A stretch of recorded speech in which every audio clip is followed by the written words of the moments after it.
I always picture someone who's struggling with their health. They have limited time and limited resources, right? As a clinician, this is where my mind goes. So how can we get someone to therapies that are safe and will help them without putting too many barriers in their way? Welcome to Dr. Ruscio Radio, providing practical, science-based insights into health, exploring the importance of nutrition, lifestyle, and gut health through conversations with experts, research reviews, and personal stories. We break through the bias and the noise to bring you simple, trustworthy information that matters.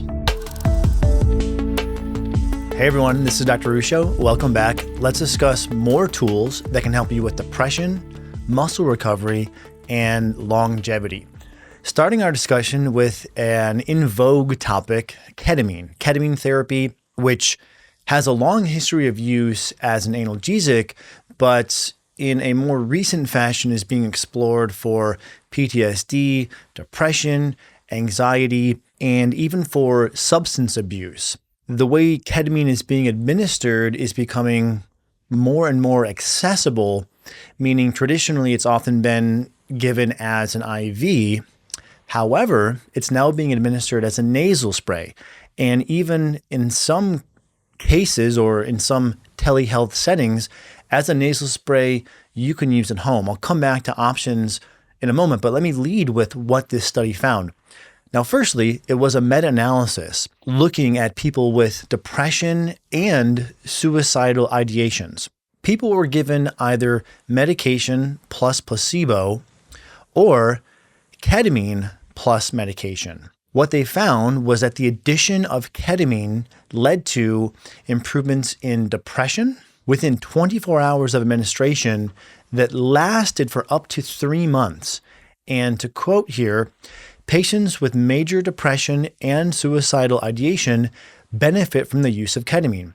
What I find to be so exciting here is that this was not administered, the ketamine, it was not administered with psychotherapy. And oftentimes you'll hear this recommendation that if you're going to use a compound such as this, it must be used along with psychotherapy. And I have no reservation about that. However, it's one more barrier of entry to utilizing a therapy that may take this off the table for some people, right? I always picture someone who's struggling with their health.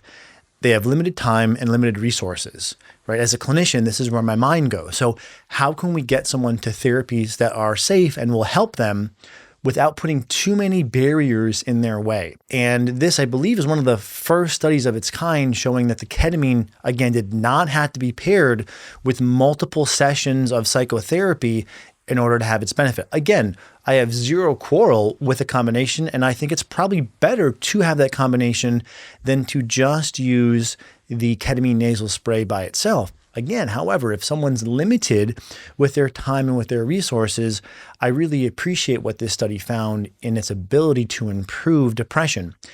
And it also makes sense to me when we understand some of how these compounds work in the brain to actually change or lead to plasticity, allowing the brain to fire different pathways than the depressive thinking pathways that might be facilitated. Now, coming back to ways that you can access this therapy somewhat easily, here are a few options for you that do telehealth prescribing. New Life, Better You, and also Joyous. Alternatively, you could look into a local clinic that offers ketamine, usually administered as an IV and usually done in conjunction with psychotherapy. But again, to give you all the options, if you are someone struggling, ketamine has a few different ways in which you can on-ramp and access it. Of course, always check these things with your healthcare providers, and I would discourage anyone from using black market ketamine because it's so easy to obtain a prescription now, and you should really be doing so underneath the guidance of a prescribing. So anyway, exciting study, one of a growing number, on ketamine and how that can help with mood if you are struggling with depression and or suicidal ideations. Now, on the topic of depression, an additional meta-analysis was published of 10 clinical trials looking at depression and interventions comparing placebo to fish oil. After 2 to 3 months, they did find that fish oil led to a reduction in depression with a small effect size. So not a huge magnitude of effect, but nevertheless, there was an effect. The dose here also seems to matter. In fact, this is one of the more interesting components of this finding, was that when looking at the EPA content, fish oils will usually have EPA plus DHA. They found that for the EPA specifically, 1 to 2 grams was the sweet spot, and being over 2 grams per day was not effective. We've discussed so many times on the podcast in the past that there appears to be this recurring theme in biology, the Goldilocks zone or the sweet spot. Too little, ineffective; too much, also ineffective. Just to give you an example of what this would look like, here is the fish oil that we use in our consulting practice. Pretty standard stuff. What you're looking at here is 2 soft gels contain 720 milligrams of EPA. So what you'd want to do is be taking 2 soft gels twice per day. Nothing crazy, nothing high, but again, just to put this on your radar screen. By the way, if this has been helpful, please like, comment, subscribe. I especially appreciate the comments. I get a sense for what you've tried, what questions you have, ideas for future episodes. So please leave a comment and I will look forward to engaging with you there. Continuing on the theme of depression, one more meta-analysis published looking at yoga and if yoga can improve depression. And they did find that when compared to control, yoga did lead to a medium effect size reduction in depression and a small effect size reduction in anxiety. Now, what I think is novel here, if you look at this slide, and I'll of course read this for people just listening, it was yoga versus control. Well, what were the controls? Either people on medication, people on a wait list, people receiving nothing, or people receiving electroconvulsive therapy. What's interesting here is that there's a partial comparison to medication still showing that yoga had superiority in terms of its benefit.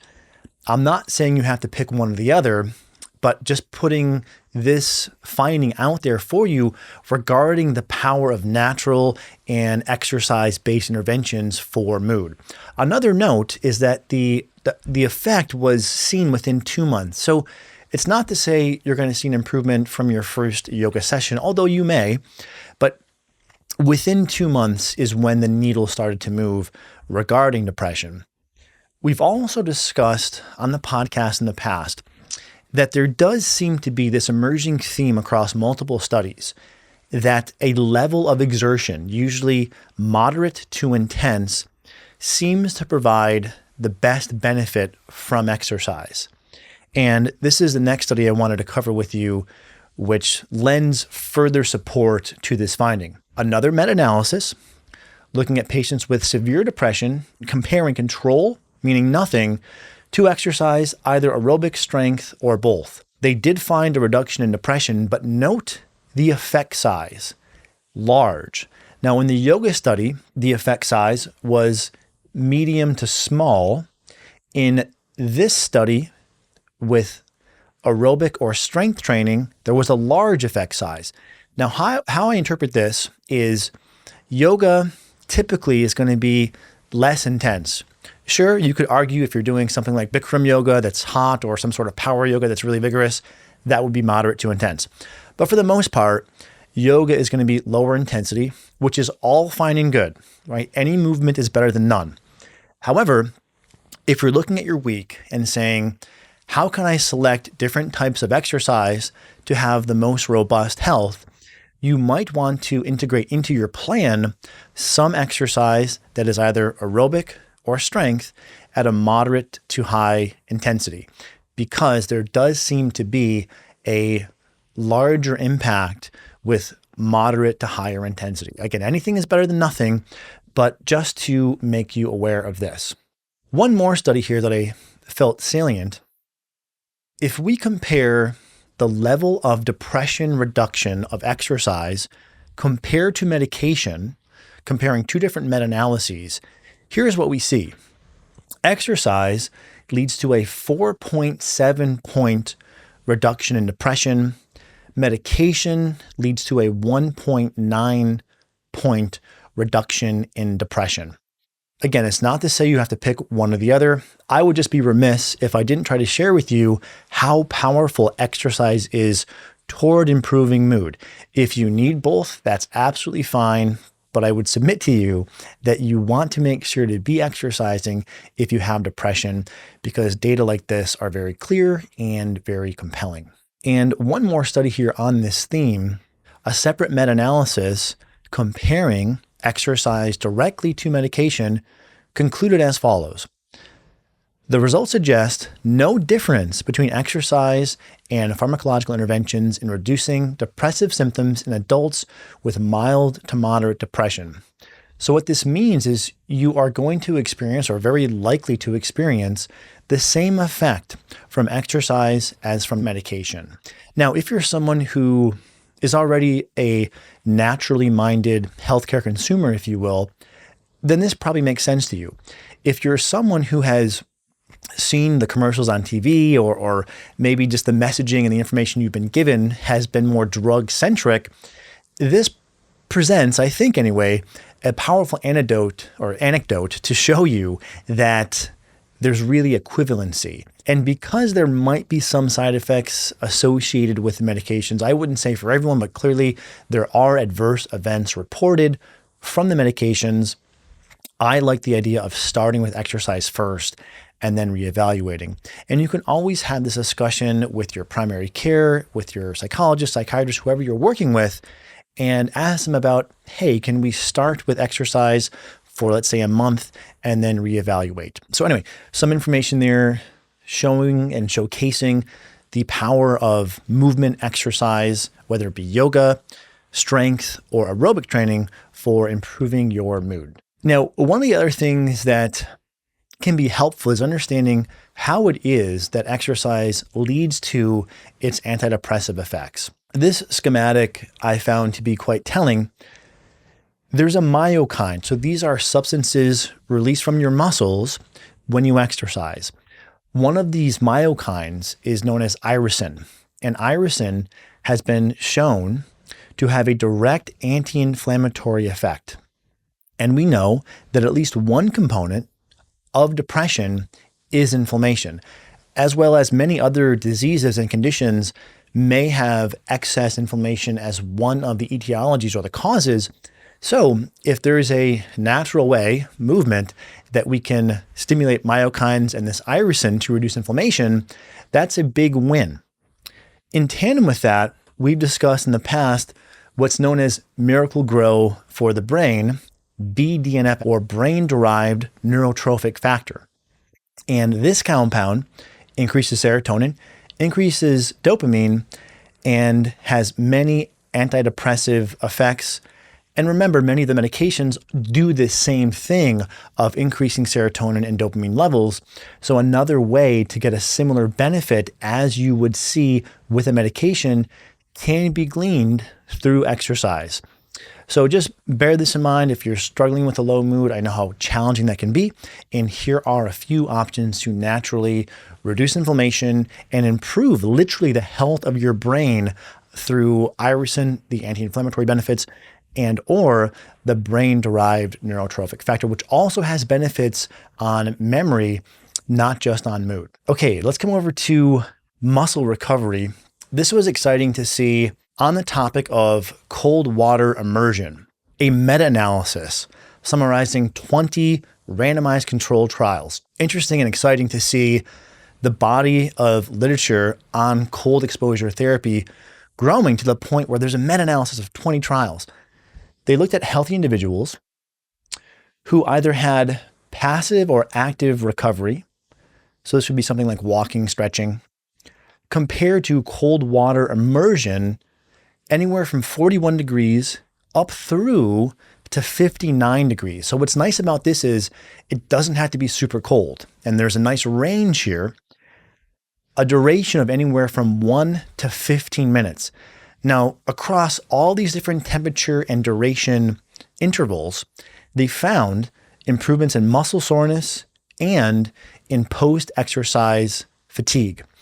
Again, just to underscore, the temperature of the water did not matter. One of the most practical takeaways from this, in my opinion, is that you don't have to buy some sort of cold therapy tub or go to a chamber. A cold shower would likely suffice because most showers should get to about 59 degrees or lower, depending on where you live and what time of the year it is. I wanted to juxtapose this with a clip I came across with Dr. Mike, as he's known. And let me play this clip for you really quick. But medically, I'm never going to recommend to my patient ever in my life as a physician to go do a cold plunge. Why? Or like cryotherapy. Isn't that like the same? Yeah, why? I'm asking you why. Yeah, I don't know. I don't know why people are recommending it. There's no evidence to say it really does anything valuable. Okay, so I would agree with just one point here and disagree with pretty much everything else that was said. The one point would be, would this be the first intervention for diabetes, high blood pressure, IBS? Probably not. Sure, right? But I also don't think anyone on the internet is representing cold therapy as the one tool to use to improve your health. What I strongly disagree with and find incredibly frustrating is this flippant remark of, I just don't see the evidence, there's no evidence. Why this frustrates me is this really harms the healthcare consumer. Nobody knows everything. That's okay. If you don't know, preface your comment with, I haven't really looked into this, but my thinking is X. When you say confidently, there's no evidence, it's really an admonition for how undereducated you can be. And let me show you just some of the evidence here really quick. First trial, randomized control trial in about 50 soldiers, found improved sexual satisfaction, overall health satisfaction, a reduction in anxiety, and an improvement in body composition. Second study found a reduction in oxidative stress, in insulin, in ApoB, and homocysteine, in adrenal corticotrophic hormone and cortisol levels, as well as a corresponding increase in free T3, insulin sensitivity, level of norepinephrine, T cell, and zinc, so immune function. One additional study finding, as compared to control, so these are fairly decent studies, those who did a cold shower, so nothing here that requires purchase of expensive equipment, nor a very specific duration because they used cold showers at 30, 60, or 90 seconds. This led to a 29% reduction in days missed from work. And if people were exercising at the same time, a 54% reduction in days missed from work. Additionally, 3 minutes of cold exposure in a cold lake led to lower oxidative stress and increased antioxidants. And then final study here, when cold exposure was combined with Wim Hof or Tumo breathing, and participants were then injected with lipopolysaccharide, LPS. This is what leaks through a leaky gut and causes an immune response. They had less responsiveness, less sickness, less illness from the LPS. So when we look at all these data together, it's, again, frustrating when you hear proclaimed experts making the strong claim that there's no evidence that cold exposure has any benefit, and also that you need a really expensive setup and you have to be super specific with the way that it's used. So the principles for cold exposure, just sort of in recap, the temperature and duration do not seem to matter. You can start with warmer water and then work colder. Stay in as long as you feel comfortable. Again, 30, 60, 90 seconds in a cold shower can suffice. Listen to your body. And the cheapest would be a cold shower, no cost there. And then you have a do-it-yourself cold plunge, which I used for about 3 years, made from a meat freezer where you caulk the inside so there's not leakage. And you buy a ozonator and a UV light, and that in total costs about $1,000. And then you have other units like the Cold Plunge and Energize that run anywhere from about $3,000 to $5,000. So anywhere from a cold shower up through a cold tub, and we'll link to a few resources for you there. So just remember, be careful with the opinions you get from, so-and-so or so-called experts, because frustratingly, sometimes people who are on a big stage like the Howie Mandel show aren't responsible with disclosing if they haven't actually done the research. And again, it's okay if you don't know, but if you don't know, preface your comment with, I don't have much expertise here. I haven't looked into this. It's just incredibly frustrating when people act as if they've checked into a body of literature and they clearly haven't. So there you have it with cold exposure. Not the only thing they use, not a cure-all, but certainly something with, again, an exciting body of evidence supporting the health benefits it can provide to you or to someone that you love. Coming over to collagen, an exciting study published looking at collagen as compared to placebo, 10 grams per day. This will be about 2 scoops of most collagen formulas out there. And they found there was less muscle soreness, less post-exercise fatigue, and increased muscle strength. And another study compared whey protein to collagen, and they actually found that whey protein was more effective for increasing muscle size as compared to collagen, making me conclude, and this is what I personally do, the best combination is probably some whey and some collagen. Whey is a complete protein. Collagen is not. My skewing, knowing that there's much more research on whey, would be to favor whey over collagen if you had to pick one or the other. And both might be a nice winning combination of the two. And then the final study here I wanted to go over with you, or the final 2 studies, pertain to longevity. One of the themes that we've been detailing over time is what type of exercise is best. And we've seen across multiple studies that a combination of weights or resistance and aerobic training seems to be the best. And this is one more study supporting that. So in this study, they looked at the reduction in what's known as all-cause mortality or death from any cause. And here's what they found. There was a 20% reduction when you did weightlifting alone. There was a 32% reduction when you performed aerobic training alone, and there was a 41% reduction when you combine the two. Now, the other factor that I think is important to look at here is confounding variables. It could be that people who are doing aerobic exercise are more health conscious. I'm just going to stereotype here for a moment, but it gets the point across. It could be that people who prefer weightlifting might be more of your Jersey Shore type, right? They want to be big and muscular. They smoke, they drink, they party. I'm not saying this is the case, but this could be a confounder, right? If this were weight training, that is, a type of exercise that attracted a cohort of people who had less healthy behaviors, then that could skew a study like this. But if you control for confounders rather, then you prevent any noise in the signal. And that is what they did here. They controlled for education, for smoking status, for BMI, for race and ethnicity. And even after controlling for all those variables, these associations still held. So it gives us, with a fairly high margin of confidence, the conclusion that it's best for your health to do a combination of weights and aerobic training. Any of these will be beneficial, just to be clear. So anything is better than nothing. But if you're trying to steer toward optimal, you want to do both.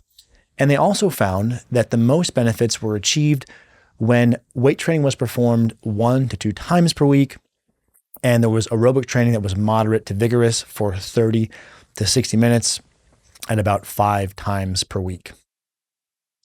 And then the final study here wanted to answer the question, can lifestyle changes reverse biological age? Looking at healthy women. This was a small study, so 6 people in a case series. So we do want to take these results with a grain of salt. They went on a nutrient-dense diet, plus focused on exercise, sleep, and meditation, supplemented with a greens powder and a probiotic. And look at this, after 2 months, biological age was reduced by 5 years. And here is the intervention.